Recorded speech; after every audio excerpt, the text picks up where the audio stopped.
Aujourd'hui, je t'explique, enfin je te raconte à ma manière, que pour moi, la paresse est un outil essentiel à la réussite.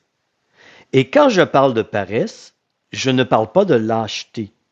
Lâcheté égale quelqu'un qui ne veut faire aucun effort dans sa vie pour atteindre quelque objectif que ce soit.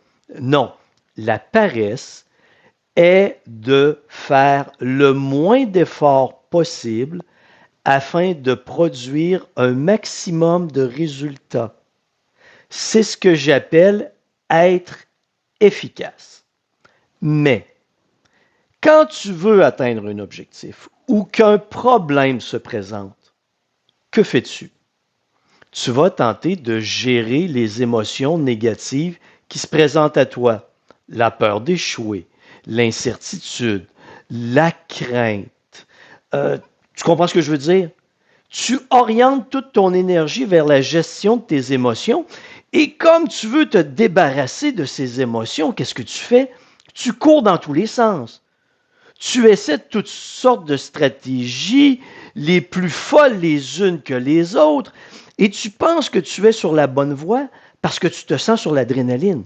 Tu es fébrile, tu cours partout, tu cours dans tous les sens, tu t'épuises et tu es convaincu qu'en agissant ainsi, c'est ça qui va te permettre d'atteindre ton objectif ou de résoudre le problème.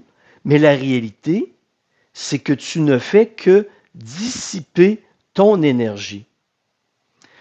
Pour moi, la paresse permet de s'asseoir confortablement, de mettre de côté les émotions négatives et de réfléchir à la séquence de comportements qui vont me permettre de produire un maximum de résultats avec le moins d'efforts possible.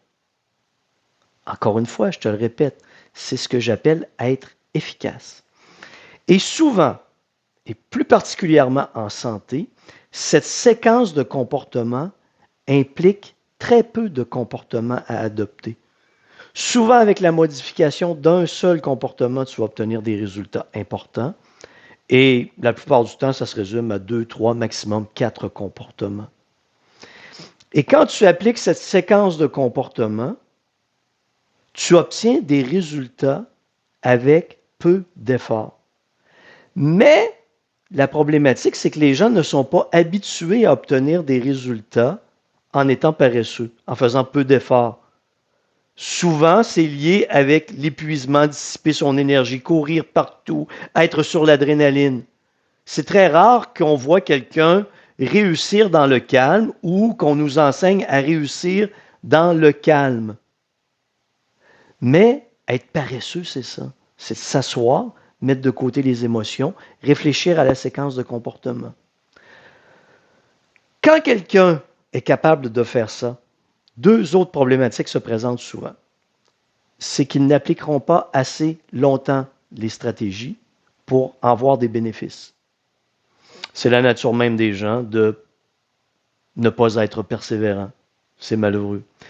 S'ils sont assez persévérants pour voir des bénéfices, l'autre erreur qui se présente, c'est que pour eux, les résultats ne sont pas assez rapides.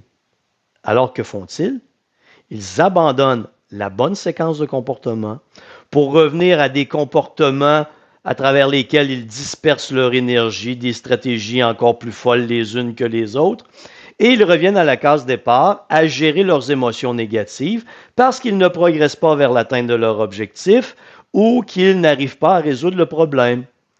Et étant comme ça, dans cette structure de pensée très peu efficace, que se passe-t-il? C'est un cercle vicieux qui roule pendant des semaines, des mois, des années, voire des décennies.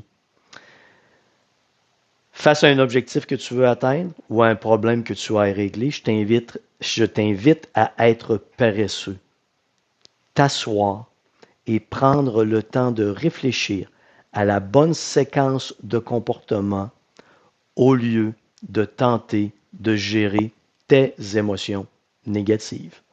Ça va être beaucoup plus efficace ainsi.